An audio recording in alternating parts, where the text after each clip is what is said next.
संपूर्ण महाराष्ट्राच्या दृष्टीने अत्यंत धक्कादायक आणि मोठी बातमी समोर आली आहे। गेल्या अनेक वर्षांपासून ज्या रेल्वे प्रकल्पाची लाखो लोक डोळे लावून वाट पाहत होते, त्या Pune Sangamner Nashik high speed railway प्रकल्पाला अखेर केंद्र सरकारने रेड सिग्नल दाखवला आहे।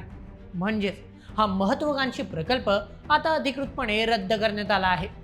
एका बाजूला संपूर्ण महाराष्ट्रात समृद्धी महामार्ग, कोस्टल रोड आणि बुलेट ट्रेनचे जाळे विणले जात असताना, दुसरीकडे मात्र या संपूर्ण पट्ट्याचा आर्थिक कणा ठरू शकणारा हा स्वप्नप्रवत प्रकल्प अचानक बासनात गुंडाळण्यात आला आहे। विशेष म्हणजे 2020 सालापासून या रेल्वे लाईनसाठी जमिनी घेण्याचे काम वेगाने सुरू होते। अनेक शेतकऱ्यांनी आपल्या हक्काच्या जमिनी सरकारला दिल्या होत्या आणि आतापर्यंत तब्बल 500 कोटी रुपयांपेक्षा जास्त निधी देखील वाटण्यात आला होता। सर्व काही सुरळीत सुरू असताना अचानक हा प्रकल्प रद्द झाल्यामुळे या भागातील जनतेचा नक्की काय गुन्हा होता, असा संतप्त सवाल आता उपस्थित केला जात आहे। याच संदर्भात सविस्तर आणि रोखठोक विश्लेषण आज आपण या व्हिडिओमध्ये समजून घेणार आहोत। चला मग सुरुवात करूया आजच्या व्हिडिओला। मित्रांनो, हा प्रकल्प अचानक रद्द होण्यामागे वरवर राजकीय किंवा आर्थिक कारणे दिसत असली तरी त्यामागे GMRT म्हणजेच जायंट मीटर वेव्ह रेडिओ टेलिस्कोपचे एक मोठे वैज्ञानिक कारण आहे। पुणे जिल्ह्यातील नारायणगाव जवळील खोडदळ येथे आशियातील सर्वात मोठी आणि जगातील अत्यंत संवेदनशील रेडिओ दुर्बीण कार्यरत आहे। ही दुर्बीण वैश्विक संशोधनासाठी अत्यंत महत्त्वाची आहे। तर तांत्रिक अडचण अशी झाली की या प्रस्तावित रेल्वे मार्गावरून जेव्हा वेगवान ट्रेन्स धावणार होत्या, तेव्हा त्यांच्या हाय व्होल्टेज ओव्हरहेड वायर्स आणि इंजिनमधून मोठ्या प्रमाणावर इलेक्ट्रोमॅग्नेटिक रेडिएशन अर्थात विद्युत चुंबकीय लहरी निर्माण होणार होते।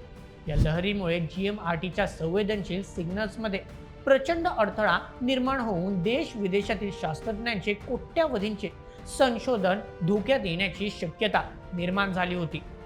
रेल्वे मार्ग बदलणे किंवा तो भुयारी करणे असे अनेक पर्याय सुचवले गेले, परंतु त्यामुळे प्रकल्पाचा खर्च अफाट वाढल्याने अखेर रेल्वे मंत्रालयाने या संपूर्ण प्रकल्पातूनच माघार घेण्याचा टोकाचा निर्णय घेतला। रेल्वेच्या एका निर्णयामुळे सिन्नर, संगमनेर, अकोले, जुन्नर, आंबेगाव, खेड आणि चाकण या 7 तालुक्यांच्या औद्योगिक आणि आर्थिक प्रगतीला खूप मोठा ब्रेक लागला आहे।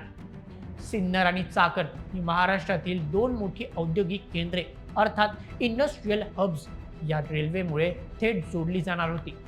यामुळे कारखान्यांचा माल अत्यंत कमी खर्चात आणि वेगाने थेट बाजारपेठेत पोहोचला असता। मात्र रेल्वे कनेक्टिव्हिटी नसल्यामुळे आता नवीन मोठे उद्योग या पट्ट्यात येण्यास कचरतील, ज्याचा थेट आणि मोठा फटका स्थानिक तरुणांच्या रोजगाराला बसणार आहे। यासोबतच याचा सर्वाधिक फटका कृषी क्षेत्राला आणि येथील बळीराजाला बसणार आहे। कारण सिन्नर, संगमनेर आणि जुन्नर हा पट्टा कांदा, टोमॅटो आणि भाजीपाल्यासाठी संपूर्ण राज्यात प्रसिद्ध आहे। या विश्लेषणात सर्वात महत्त्वाची गोष्ट म्हणजे वाहतुकीचा खर्च। आज घडीला लासल गावाहून मुंबईला रेल्वे कांदा पाठवण्यासाठी प्रति टन अवघा 250 रुपये खर्च येतो। मात्र रेल्वे सुविधा नसल्यामुळे सिन्नर, संगमनेर आणि जुन्नर परिसरातील शेतकऱ्यांना रस्त्यावरून ट्रकमध्ये माल पाठवण्यासाठी प्रति टन तब्बल 2500 ते 3000 रुपये मोजावे लागतात। जर हा रेल्वे मार्ग झाला असता तर शेतकऱ्यांचा वाहतूक खर्च थेट 10 पटीने कमी झाला असता आणि त्यांचा नफा वाढला असता। परंतु आता रेल्वेच रद्द झाल्यामुळे हा अफाट आर्थिक भुर्दंड शेतकऱ्यांना नाईलाजाने कायमस्वरूपी सोसावा लागणार आहे। ही अत्यंत दुर्दैवी बाब आहे। हा प्रकल्प रद्द झाल्याची अधिकृत बातमी समोर येताच या भागातील राजकीय वातावरण पूर्णपणे तापले आहे।